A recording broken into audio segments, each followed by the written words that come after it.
Bonjour, Dongo, le conseiller, l'agripreneur et le promoteur agricole. Ici, on parle d'agripreneuriat, on parle de techniques agricoles pour mieux réussir nos différents projets agricoles. Alors, on va continuer toujours notre formation sur les différentes maladies que les plantes DVA peuvent contracter. Alors, on a parlé un temps soit peu des agents pathogènes qui peuvent attaquer nos différentes cultures. On va maintenant passer aux insectes et ravageurs au niveau des feuilles surtout. Nous sommes toujours au niveau des feuilles. Je vous ai donné le schéma. On va parler des feuilles, troncs, racines. Nous sommes toujours au niveau des feuilles. On va maintenant parler des ravageurs qui peuvent attaquer nos différentes feuilles. Les insectes et ravageurs qui peuvent attaquer nos différentes feuilles de culture. Alors, on va parler des criquets puants, encore appelés Zonocerus variegatus. Alors, les criquets puants, les adultes ont une couleur jaune verdâtre tracée de noir, mesurant environ 4 cm de long. Je parle des adultes. Et ils ont une odeur très puante, effectivement, pour ceux qui ont eu l'occasion de les toucher ou bien de s'approcher d'eux. En tout cas, ils sont très puants en termes d'odeur. Leur odeur pique fort, très fort. Donc, c'est par là qu'on peut les identifier facilement. Ils ont des dégâts sur les feuilles de nos différentes cultures, surtout ici nous parlons de l'EVA. En pépinière déjà, en pépinière et en JBG, et surtout au niveau des jeunes plants, ces insectes vont dévorer carrément les feuilles de notre culture. Il y a une possibilité effectivement de défoliation totale en cas d'attaque de manière successive. Ils ont la possibilité effectivement de défolier carrément notre plante effectivement.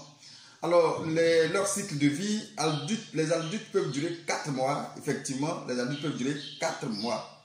Alors comment ils se reproduisent? Ils déposent leurs œufs dans le sol, enfin, les femelles déposent leurs œufs dans le sol bien sûr, et l'éclosion de ces œufs là a lieu après entre 8 à 9 mois après. Alors une fois les 9 mois arrivent, ils vont faire sortir des larves, et ces larves de couleur noire parsemées en fait de taches jaunes. Je vais essayer de voir s'il peut y avoir des images pour ces larves et surtout des criquets, pour vous montrer un peu qu'est-ce que l'arbre et qu'est-ce que le criquet. Effectivement, ils ont 2 stades larvaires. Le premier stade larvaire 10 à 15 mm de long et deuxième stade larvaire 18 à 20 mm de long. Voilà. L'incidence économique est faible quand même. Ils ont une incidence économique qui est très faible, bien évidemment. La méthode de lutte, on a quelques méthodes de lutte qu'on va proposer dans ce cas de figure. Et il y a la méthode préventive, effectivement.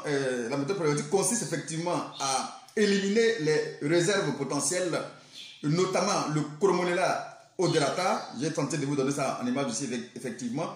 Le Chromonella odorata, je pense que cette variété d'herbe sert de gîte pour leur reproduction, pour la reproduction des criquets puants bien sûr.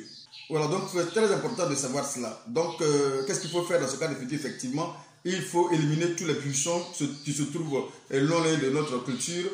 Surtout en pépinière, il faut éliminer tous les buissons qui se trouvent loin de notre culture. Il y a une méthode aussi, je dirais une méthode manuelle aussi de lutte contre ces criquets puants. Cette méthode consiste à ramasser carrément à la main les criquets puants sur les parcelles, bien sûr. On se promène et puis on essaie de regarder et on les ramasse. C'est quand ils ne sont pas aussi nombreux. Effectivement, quand on n'a pas une bonne population, en ce moment on peut jouer ce rôle-là. Mais lorsque on a un stade où on a une très grande population qui est sur votre parcelle, il est difficile pour vous de le faire ainsi. Mais de préférence, si vous voulez faire à la main, il faut commencer de préférence très tôt à l'aube, très tôt le matin, parce que en ce moment-là, ils sont encore engloutis par la fraîcheur de l'aube. En ce moment-là, on peut facilement les attraper, très facilement. La méthode qui semble la plus efficace jusqu'à preuve de contraire, c'est la méthode chimique. On va passer maintenant à la méthode chimique. Cette méthode chimique consiste à utiliser les insecticides, tout simplement. En l'occurrence ici, les insecticides les plus efficaces qu'on peut utiliser, et la famille des pyrétinoïdes qu'on peut utiliser. Voilà, bien sûr. Donc du coup, dans les phénotyroïdes, on peut citer comme phénotrotion ou encore phantion qu'on peut utiliser.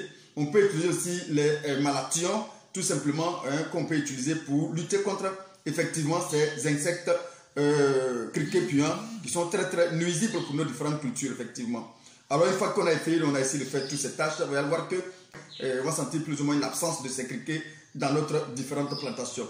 Mais comment on peut préparer ces bouillies, bien qu'on a dû l'expliquer au niveau des agents pathogènes, donc on a cité plus haut, mais quand même on va revenir dessus juste pour le cas des criquets. On va revenir dessus. La préparation des bouillies des insectes, tout simplement, pour la préparation, il faut d'abord se référer notamment aux instructions mentionnées sur l'emballage. Ça compte beaucoup, beaucoup, beaucoup. Il faut bien suivre la notice parce que c'est la notice comme un médicament qu'on étudions effectivement en médecine. C'est la même chose, c'est le médicament des insectes. Au niveau des végétaux, il faut vraiment lire la notice correctement et respecter ce que le fabricant vous a dit de faire effectivement. Alors, et il faut aussi effectivement, après avoir fini de préparer votre bouillie, il faut penser maintenant, bien évidemment, à régler l'appareil correctement et à appliquer la bouillie en temps peu ensoleillé, surtout, et en absence de pluie, et surtout lorsqu'il n'y a pas de vent, pas assez de vent qui vous empêche effectivement de bien traiter votre plantation. De préférence, je vous ai toujours dit 6h, 10h, préférence 6h, 10h. Une fois que vous avez atteint 10h, arrêtez le traitement et puis reprenez le soir à partir de 16h et 18h effectivement. Alors les périodes de traitement, de commencer à lutter, la période où on doit commencer à lutter effectivement contre ces parasites, contre ces insectes ravageurs effectivement, il faut commencer lorsqu'on sent que la population, ou bien il y a un début de pullulation au niveau de ces insectes, il faut commencer très vite à traiter parce que lorsque vous les laissez, après il sera difficile de les contrôler. Et la fréquence effectivement de traitement, c'est une fois la plante, on sent la plante attaquée. Une fois on sent la plante attaquée, il faut effectivement traiter. Ça c'est très important. Alors je pense que 2 hectares pour une personne dans la journée, je pense que je ne sais pas si c'est faisable. Il faut envisager au moins 2 personnes pour 1 hectare en termes de traitement. Si vous avez une plantation comme ça, vous le dites sur cette journée, c'est pour traiter 2 hectares effectivement.